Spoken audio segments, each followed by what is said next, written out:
Come on, Snake.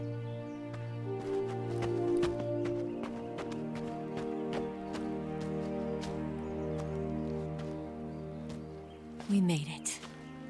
We made it. Over there.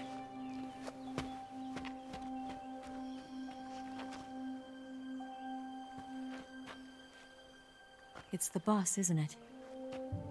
I'll go get the wig ready to take off. Right. I'll leave you two alone. But come back in one piece, okay?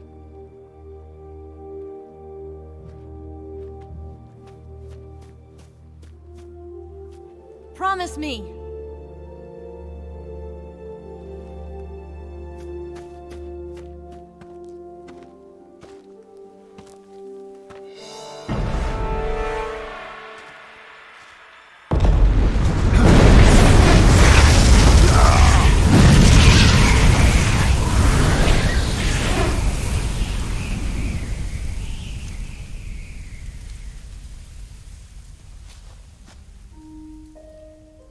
Life's end. Isn't it beautiful? It's almost tragic. When life ends, it gives off a final lingering aroma. Light is but a farewell gift from the darkness to those on their way to die. I've been waiting, Snake, for a long time. Waiting for your birth, your growth, and the finality of today. Boss. Why are you doing this? Why? To make the world one again. The world used to be whole. But with the end of the Second World War, the philosophers began to fight amongst themselves, and the world was torn apart. The Cobras, my comrades who trained and fought alongside me, were torn apart as well. The foibles of politics and the march of time can turn friends into enemies just as easily as the wind changes. Ridiculous, isn't it? Yesterday's ally becomes today's opposition. And this Cold War? Think back. When I was leading the Cobras, America and Russia were fighting together. Now, consider whether America and Russia will still be enemies in the 21st century. Somehow I doubt it. Enemies change along with the times, the flow of the ages, and we soldiers are forced to play along. I didn't raise you and shape you into the man you are today just so we could face each other in battle. A soldier's skills aren't meant to be used to hurt friends. So then what is an enemy? Is there such a thing as an absolute timeless enemy? There is no such thing, and never has been. And the reason is that our enemies are human beings like us. They can only be our enemies in relative terms. The world must be made whole again. The philosophers must be reunited. I will devote my skills to that purpose. And with the Colonel's money, I will achieve that end. Just as I once created the Cobras. They are my family. I may no longer be able to bear children, but I still have a family. It was November 1st, 1951. I was in the Nevada desert participating in atomic testing. The name Nevada is derived from Spanish, covered in snow, white as snow. And snow is exactly what I saw in that Nevada desert. It froze my blood white. Snake, you were an atomic test subject, weren't you? On Bikini Atoll. That's part of the reason I was drawn to you. You and I are alike. We're both slowly being eaten away by the karma of others. we'll never have the chance to die peacefully of old age. We have no tomorrow. But we can still have hope for the future. In 1960, I saw a vision of the ideal future from space. 3 years earlier, the Soviet Union had succeeded in launching Sputnik, the first man-made satellite in history, into orbit. This came as a huge shock to the United States. In response, America threw everything it had into its own manned spaceflight project, the Mercury program. Even as the Soviets seemed poised to send their first man into space, America was still experimenting with chimpanzees and rockets. The government wanted human data. So they secretly decided to send a human being into space. I was the one they chose. At the time, they didn't have the technology to block out cosmic rays, and whoever they sent up would inevitably be exposed to heavy radiation. That's why they chose me. After all, I'd already been irradiated once. Of course, you won't find any of this in the history books. I could see the planet as it appeared from space. That's when it finally hit me. Space exploration is nothing but another game in the power struggle between the US and the USSR. Politics, economics, the arms race, they're all just arenas for meaningless competition. I'm sure you can see that, but the Earth itself has no boundaries. No East, no West, no Cold War. And the irony of it is, the United States and the Soviet Union are spending billions on their space programs and the missile race, only to arrive at the same conclusion.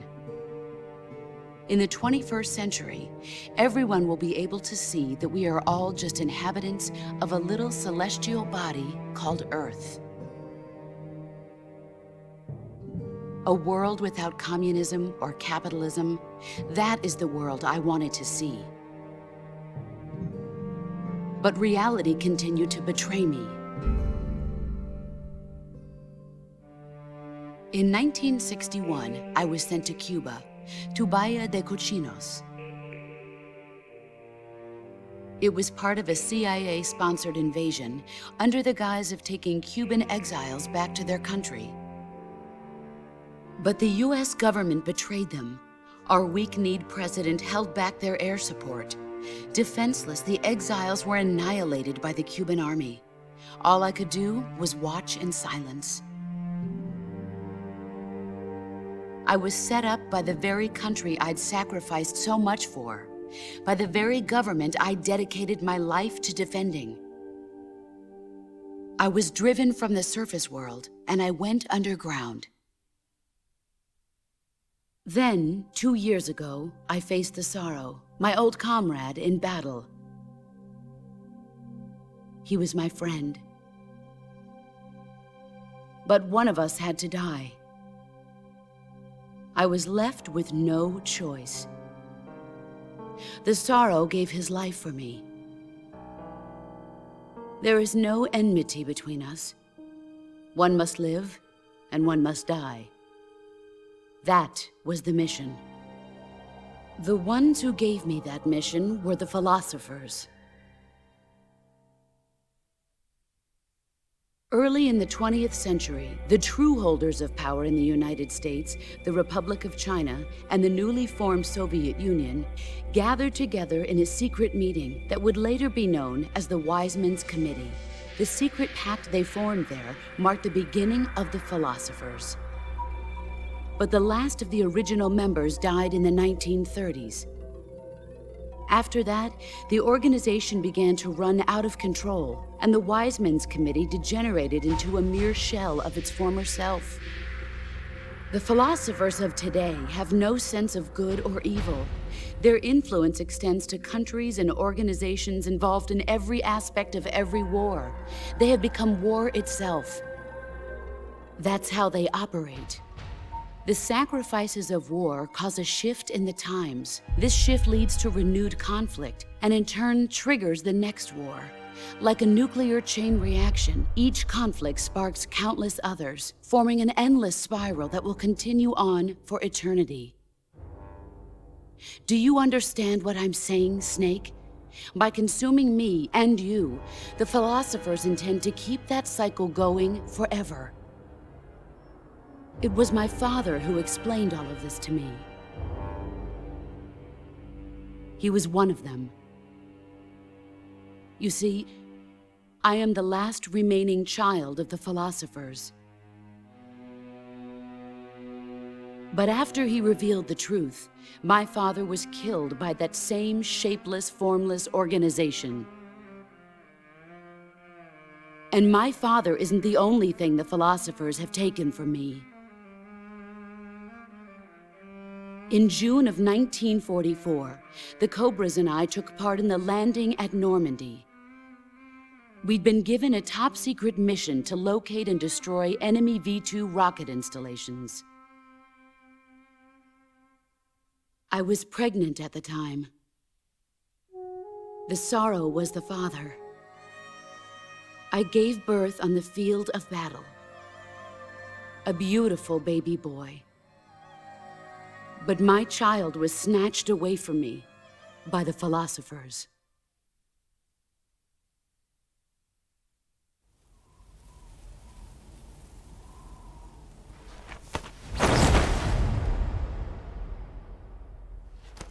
Look at this scar. This is proof that I was once a mother. I gave up my body and my child for my country. There is nothing left inside me now. Nothing at all. No hatred, not even regret. And yet sometimes at night, I can still feel the pain creeping up inside me, slithering through my body like a snake.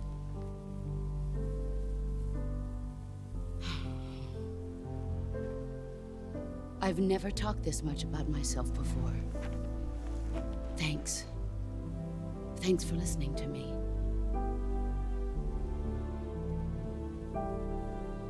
I feel content. Snake? Commence the operation. I raised you. I loved you. I've given you weapons, taught you techniques, endowed you with knowledge. There is nothing more for me to give you.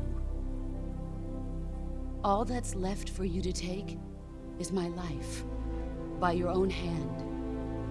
One must die, and one must live. No victory, no defeat. The survivor will carry on the fight. It is our destiny. The one who survives will inherit the title of boss. And the one who inherits the title of boss will face an existence of endless battle. I'll give you 10 minutes. In 10 minutes, MiGs will come and bomb the hell out of this place. If you can beat me in less than 10 minutes, you'll be able to escape in time. Let's make this the greatest 10 minutes of our lives, Jack. Boss. You're a soldier. Finish your mission. Prove your loyalty. Face me. I come.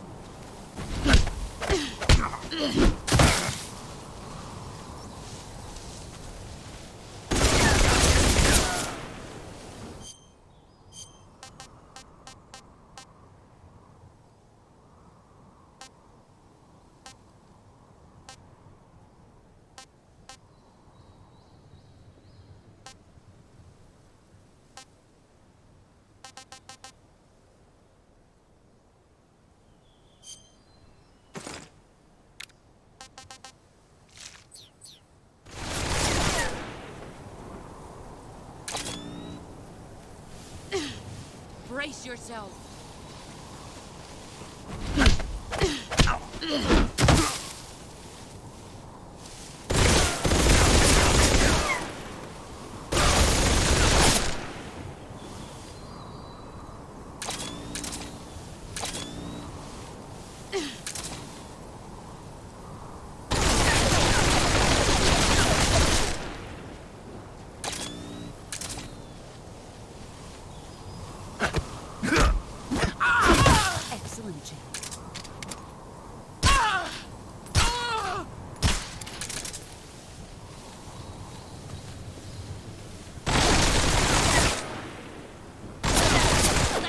you're made of.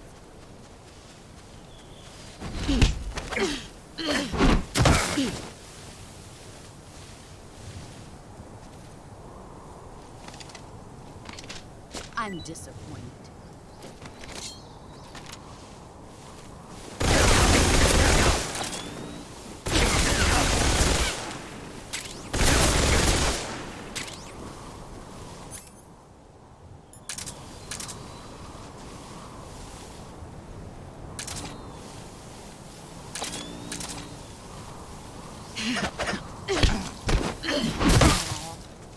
Pathetic.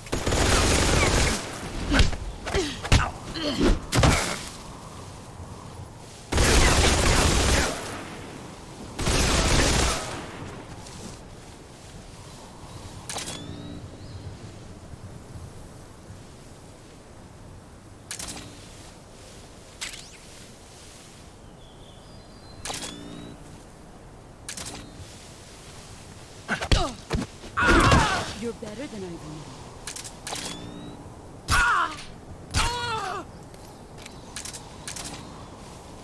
Get ready!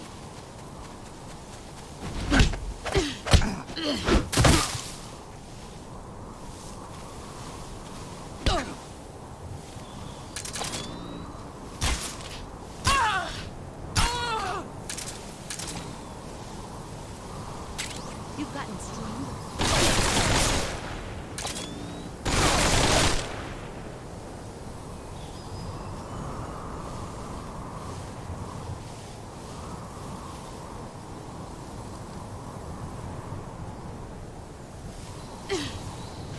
Here I come!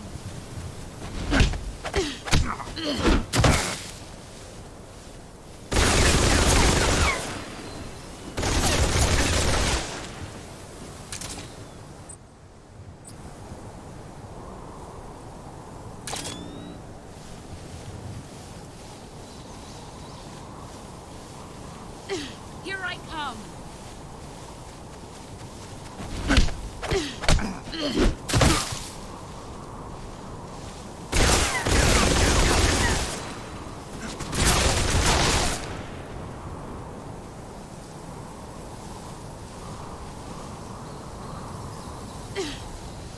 Brace yourself.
Take this.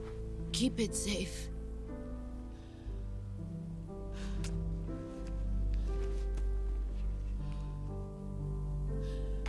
It's our only hope.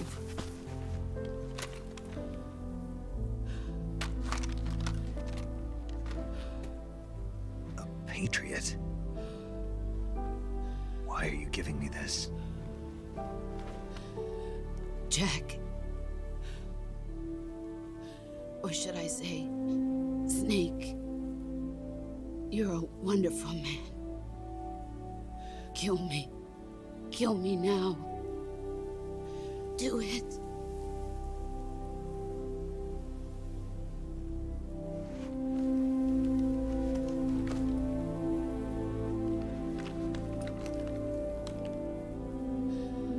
There's only room for one boss and one Snake.